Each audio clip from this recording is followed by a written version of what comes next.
Welcome to Your Strata Property, the podcast for property owners looking for reliable, accurate, and bite-sized information from an experienced and authoritative source.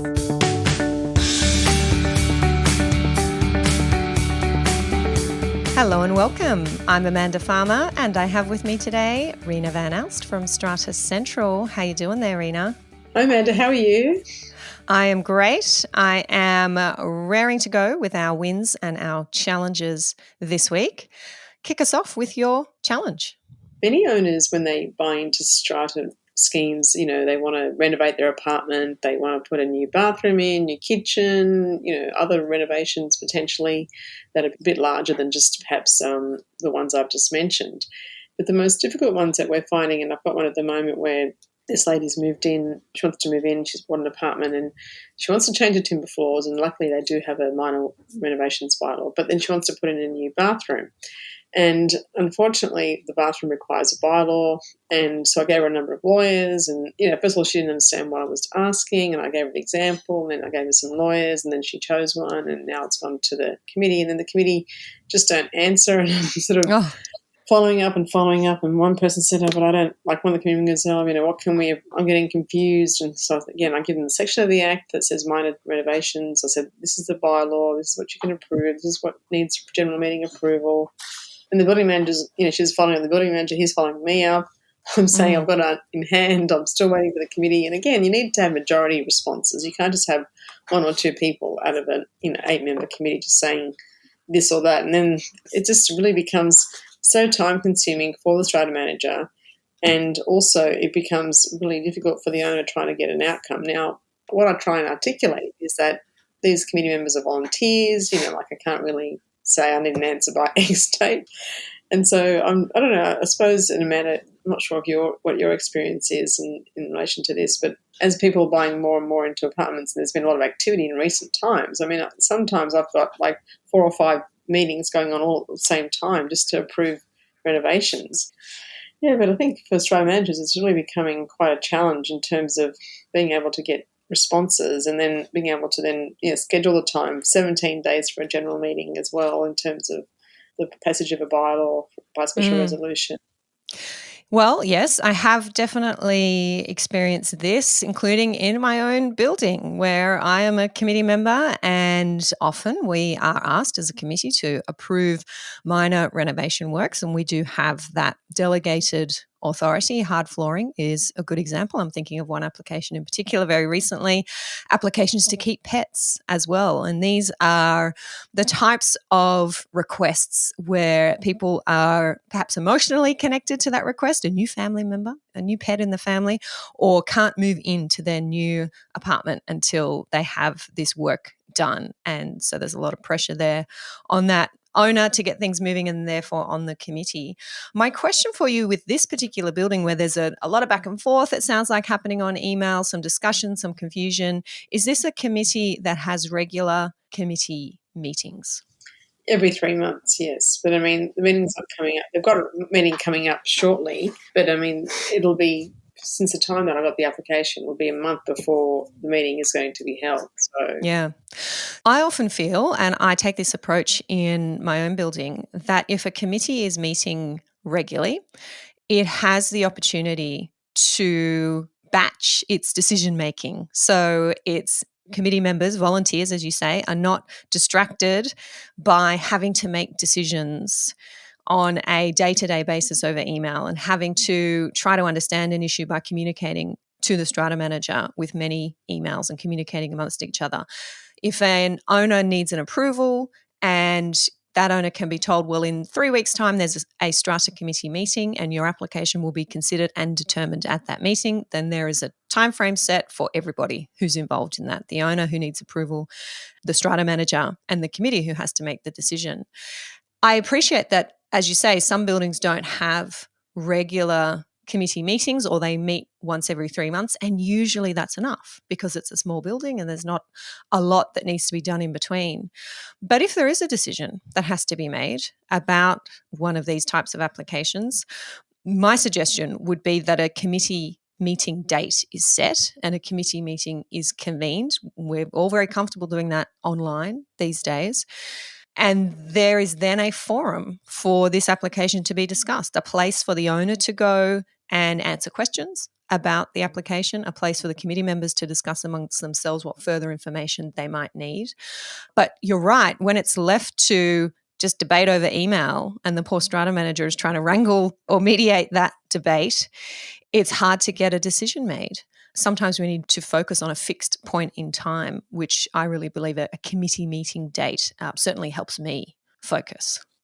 Yeah, well, I think in this case they've got the meeting now will be in 2 weeks' time, so it'll have to wait till then. I think I'm just going to let the owner know, because with the timber flooring as well, her husband's on a wheelchair, and this is again, more pressure because it's not just a matter of aesthetics; it's more of a need because the owner can't, with the wheelchair on a carpet, it makes it more difficult to navigate. The other issue I find too, man, is that obviously community members are just people, and sometimes people don't really understand when you give them a bylaw or an application and you're trying to say, the criteria has been met. Sometimes people don't even understand what that means.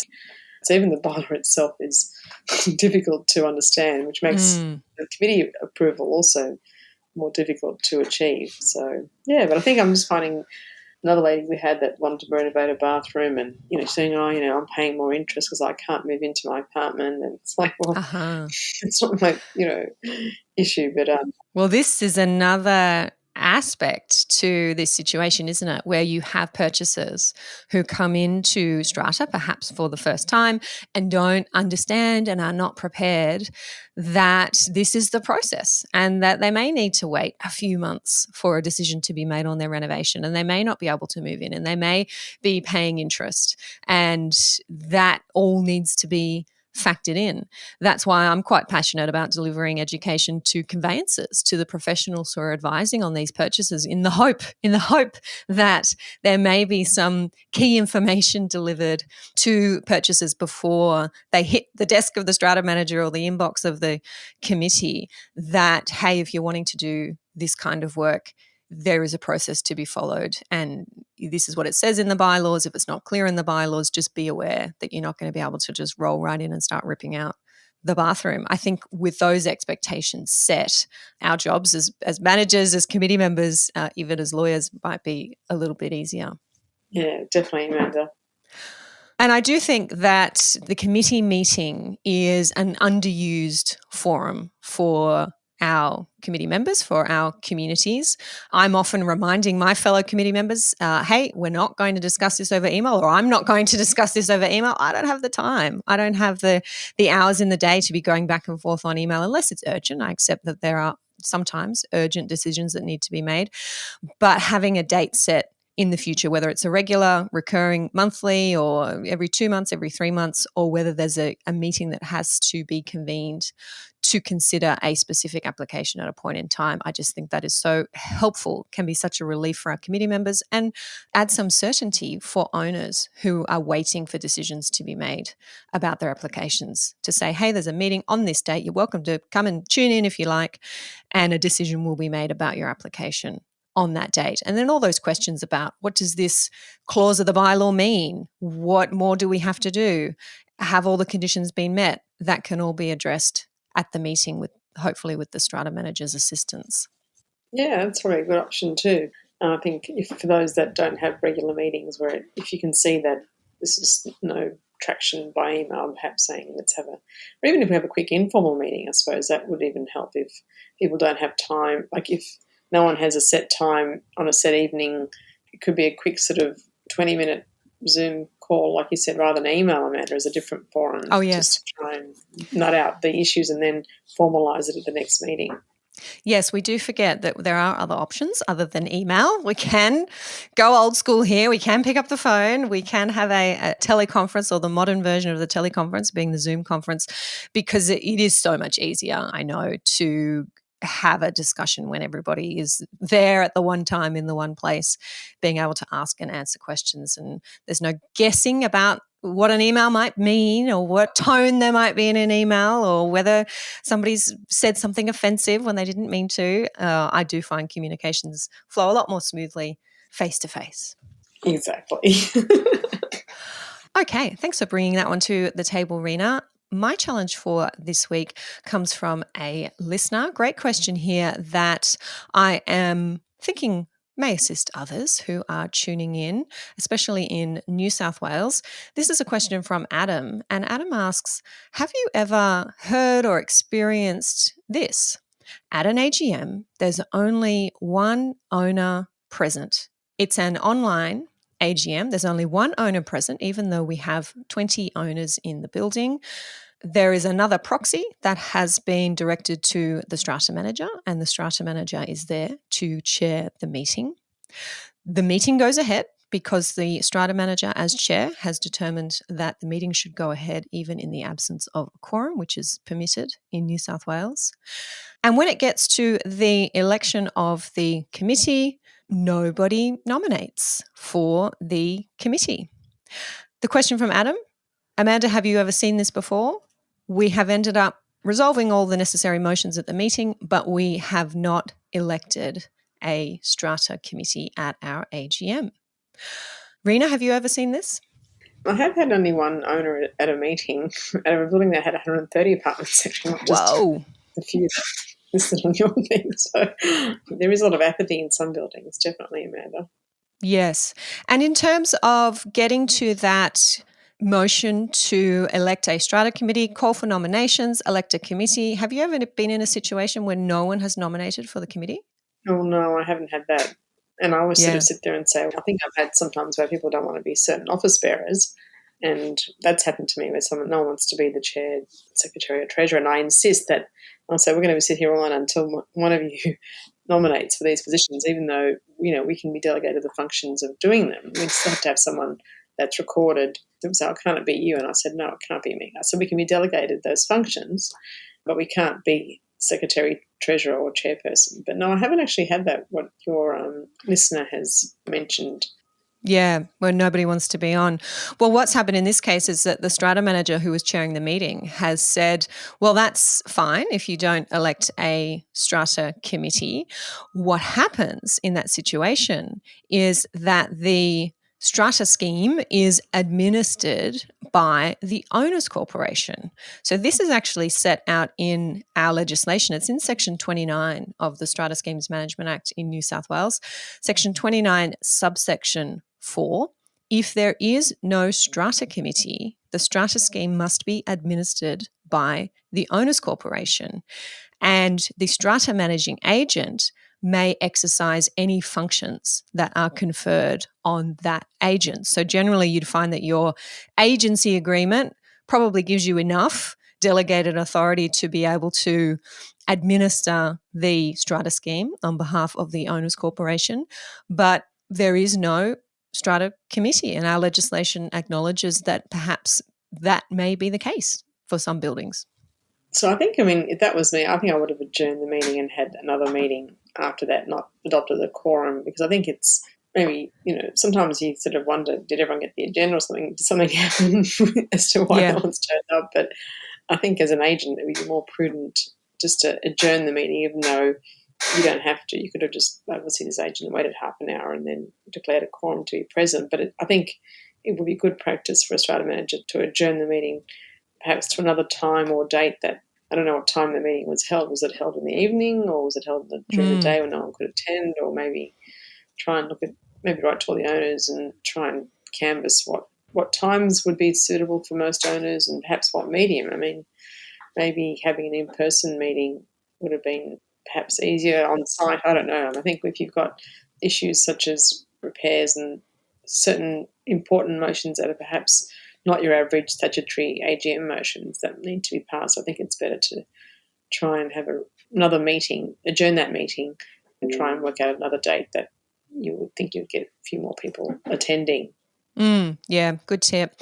I wonder, Reena, are we going to see more of these types of situations where in New South Wales we now have mandatory annual reporting where the strata committee members, specifically the chairperson and the secretary, their contact details must be reported to New South Wales Fair Trading. Their details go onto our Strata Hub, which is an accessible online database. And their details, being their phone number, their email address, their name, of course, may be accessible to other owners and tenants in the building. And we have heard, there's been a little bit of media about this. We have heard that some strata managers are experiencing some pushback, some concerns from current committee members about this new process, and are expecting that in the future, as they're convening their AGMs now, they will be faced with situations where no one will want to stand for the committee because they don't want their personal details being so easily available to others. Yeah, I have heard that, Amanda, and I think what we were trying to do when we emailed our owners was to say that we could set up like a generic email address. And I think some buildings are going to use, like, if they have a building management software, if they're large enough to have a building manager, that can also generate like a generic email address.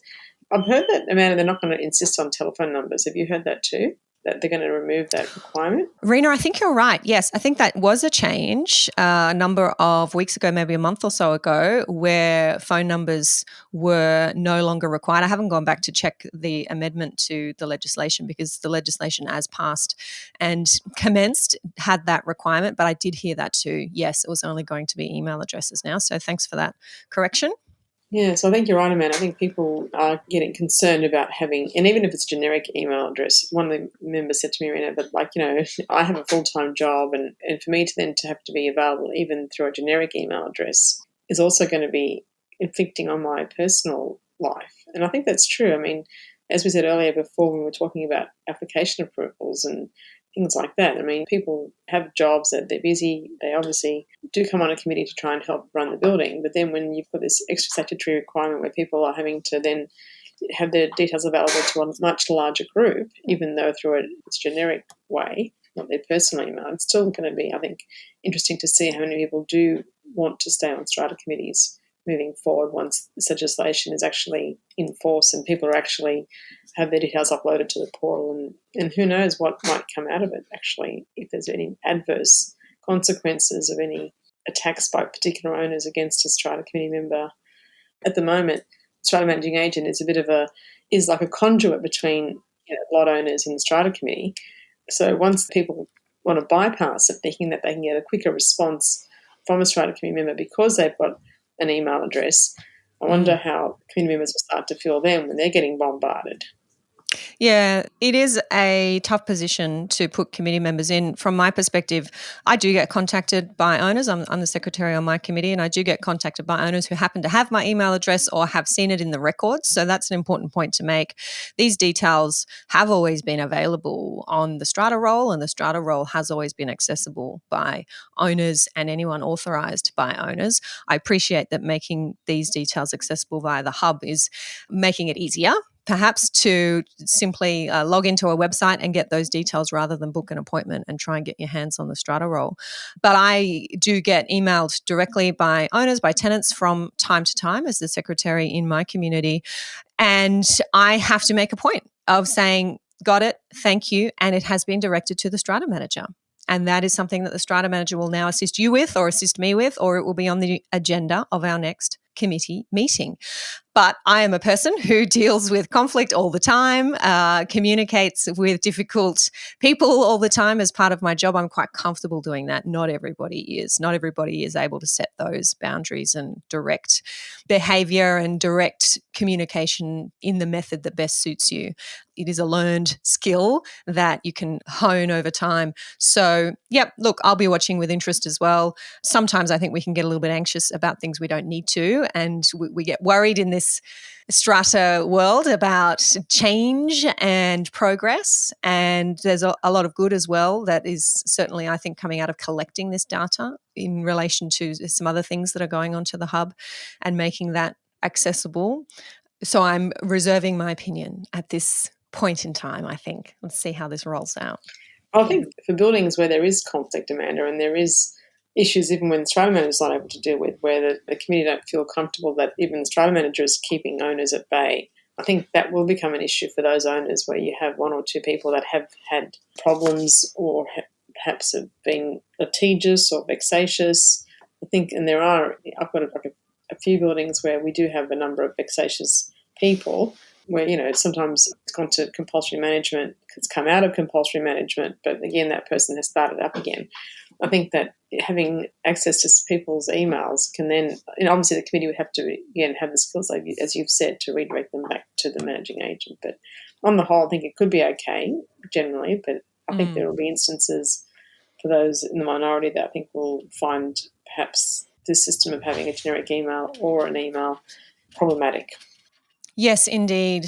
Well, there you go. I think we've just packed 2 challenges into one there, or 3 challenges into our usual challenges chat. Let's shift gears and head over to your win for this week, Reena. Yeah, so there's a building that we've had some problems where there's just been some water penetration. We've had to, from a garden bed in the failed waterproofing into an apartment that's adjacent to the garden bed on the ground floor. And finally we got it repaired, and one of the members on the committee actually was the affected party, and he wants the carpet replaced as a result of the consequential damage that occurred in his apartment over this time. And of course, this committee member says, oh, I was on another committee and the carpet's not covered and why are we responsible and this and that. And not sort of asking, but more like sort of telling everyone, this is wrong. And so I had to sort of direct it to the section of the Act. Obviously, we don't want that owner to go to the tribunal to get this sorted out. And, he's been suffering for more than 2 years, but it took 2 years for us to actually fix the problem. So I wrote to her, I gave her the information, and then she didn't say anything, just ignored me. And then later on she asked the Strata manager, which is not me in this particular case, but one of my colleagues, to actually approve one of the quotes that had been submitted for carpet replacement. So it was a good outcome at the end of it all, but it was just good to know that the poor committee member who's been suffering for years now with all this water ingress and damaged carpet and mould, etc., has now finally had one of the quotes approved to replace the carpet. Yes. So what Reena is talking about there is Section 106 in our Strata Schemes Management Act. That is where we find the legal duty of an owner's corporation to properly maintain and keep in a state of good and serviceable repair the common property.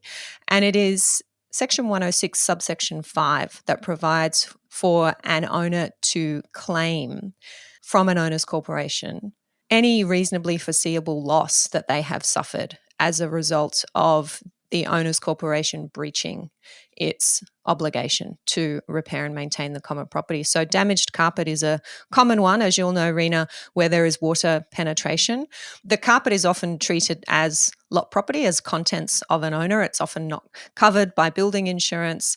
However, where that carpet is damaged because of water penetration, and where that water penetration has happened because the owner's corporation hasn't properly repaired or maintained the common property, then yes, the owner's corporation is responsible, should an owner make a claim, for replacing that carpet, for meeting that loss of an owner. And it's a sensible approach, I think, as you advised there, Reena, that the owner's corporation simply stumps up the cost to replace the carpet or pays for the replacement and doesn't wait for that owner to make a claim through the tribunal.